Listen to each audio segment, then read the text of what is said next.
북한산 서쪽 자락, 서울 은평구. 이곳은 고려와 조선의 역사가 겹쳐 흐르는 땅이다. 그리고 오늘 그 오랜 시간의 결을 따라 걷는다.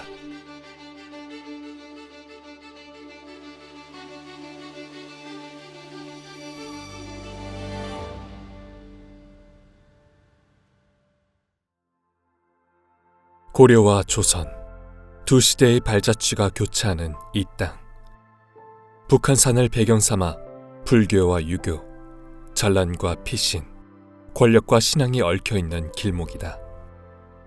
교수님, 산책하듯 걷고 있는데 알고 보면 이곳도 역사의 한 가운데인 거죠? 네, 그렇습니다. 고려시대에는 8대 임금인 현종이 왕위에 오르기 전에 그 이모인 천추태후에 의해 현종이 강제로 승려가 돼서 머물렀던 곳이었고요. 조선시대에는 한양 밖 양주 땅으로서 평양과 의주 방면을 오가던 사람들이 지나던 한양 도성의 관문과 같은 곳이었죠. 행정구역상으론 한양 밖, 양주 신열면. 하지만 고려부터 조선까지 이곳은 줄곧 왕조의 시선이 머물던 땅이었다. 그러니까 이 일대에 고려 불교 유산이 많은 이유도 그런 정치적인 배경 때문인 거네요. 일찍이 고아가 된 현종은 어린 나이에 승려가 돼서 이곳에 머물렀어요. 그리고 여러 번의 암살 위협을 모면한 끝에 왕위에 올랐습니다. 그리고 이후에 고려의 국왕들은 모두 현종의 직계 후손들이었어요. 그런 까닭에 이 일대는 고려 왕실의 신성한 곳으로 추앙받게 되죠. 그리고 그 흔적이 지금까지 이어져 내려오는 겁니다. 그리고 조선시대에 이곳에는 한양 도성과 국경지대 사이의 중요한 정보를 신속하게 전달하는 통신시설, 파발 노선의 중요한 경유지이기도 했습니다. 한양과 평안도 의주 방면을 연결하는 파발 노선은 나라에서 가장 중요한 그런 노선이었죠. 그래서 다른 지역들은 주로 이제 사람이 직접 전달을 했는데요. 이곳은 사람보다 더 빠른 말을 통해서 소식을 전달했습니다. 그래서 이 파발 노선에는 25리마다 중간 교대소인 발참을 두었는데요. 여기 이 일대에는 금암참이라고 하는 발참이 있었습니다. 말씀을 또 듣고 보니까 고속도로의 휴게소, 주유소 같다라는 생각도 드는데요. 네, 그렇게 비슷하다고 볼 수도 있겠네요. 그 밖에도 명나라나 청나라를 오가는 사신들도 이곳을 지나서 한양으로 들어왔어요. 조선시대에는 한양에서 개성과 평양을 지나서 또 의주로 향하는 길, 이게 나라에서 가장 중요한 교통로였습니다. 그래서 이곳은 한양의 관문과 같은 그런 곳이었습니다. 서울에서 개성과 평양, 그리고 의주까지 이어지던 옛 간선 교통로의 경유지. 고려와 조선을 거쳐 오늘에 이르기까지 이 땅은 남과 북을 잇는 통로였다. 그 길목에서 우리는 다시 질문을 꺼내본다. 이 땅은 오늘의 우리에게 어떤 이야기를 남기고 있는가? 고려가 후삼국을 통일한 후 나라의 기틀을 다져가던 시기, 혼란한 전국 속에서 새로운 권력 기반이 형성되고 있었다. 그 중심엔 태조 왕건의 손자인 고려 8대 임금 현종, 그리고 그의 뒤를 이은 고려의 국왕들이 있었다. 그리고 그들이 주목한 땅, 오늘날 서울인 양주가 있었다. 교수님, 고려시대엔 서울, 아니 양주가 건국 초부터 최고 수준으로 중요한 도시였던 건 아니죠?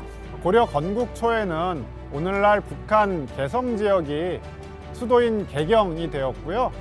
서울 지역은 양주라는 이름으로 불렸습니다. 수도인 개경에 비하면 당연히 그 비중이 떨어졌죠. 하지만 고려 중기부터는 이 서울 지역의 중요성이 커지는데요.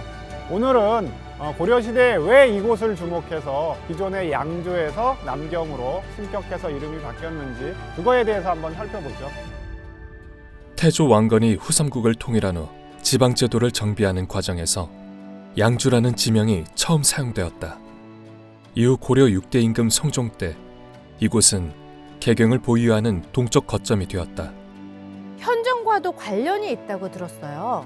네, 당시 고려에서는 왕위 계승과 관련된 갈등이 있었어요. 7대 임금인 목종은 후사가 없었습니다. 그런데 목종의 모우인 천추태후는 그 김치향이라는 사람과의 사이에서 또 아들을 낳았어요.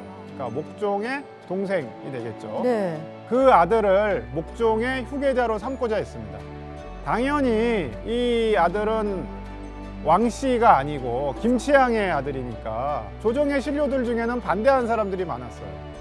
그래서 태조 왕건의 손자였지만 손해자로 태어난 대량원군, 즉 현종은 이모인 천추태후에 의해서 개경의 순교사에서 출가했다가 다시 이곳 양주 신열사로 옮겨왔습니다.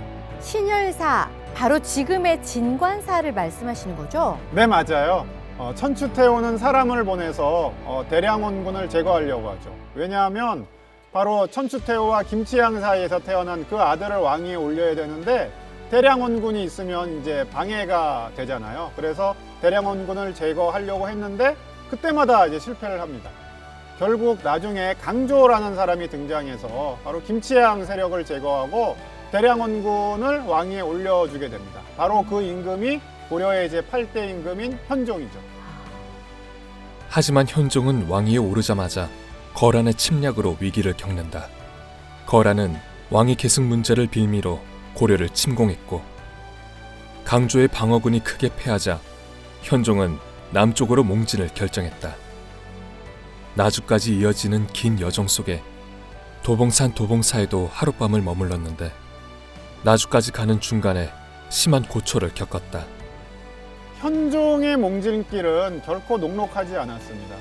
거란군에게 쫓기는 것도 모자라서 신하들이 배신하고 또 백성들이 반발하고 또 이런 것들을 마주해야 됐어요. 지방의 아전들이나 무례배들에게 곤욕을 당하기도 해요.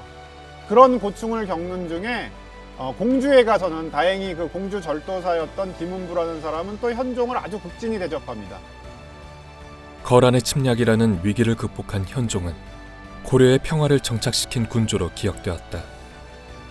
그의 뒤를 이어 세 아들이 차례로 왕위에 올랐고 이들은 아버지 현종을 나라를 구한 성군으로 추앙했다. 그리고 현종이 왕위에 오르기 전 머물렀던 삼각산은 고려 왕실의 성지가 되었다. 현종의 아들인 문종대에 이르러서 양조는 남경으로 승격하게 됩니다.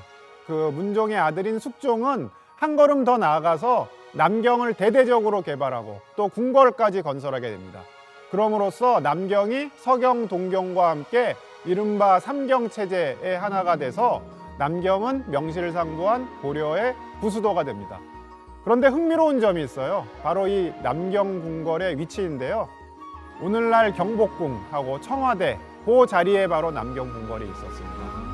바로 당시에 숙종이 현종이 피신했던 삼각산 그 아래에다가 남경 궁궐을 세운 거예요.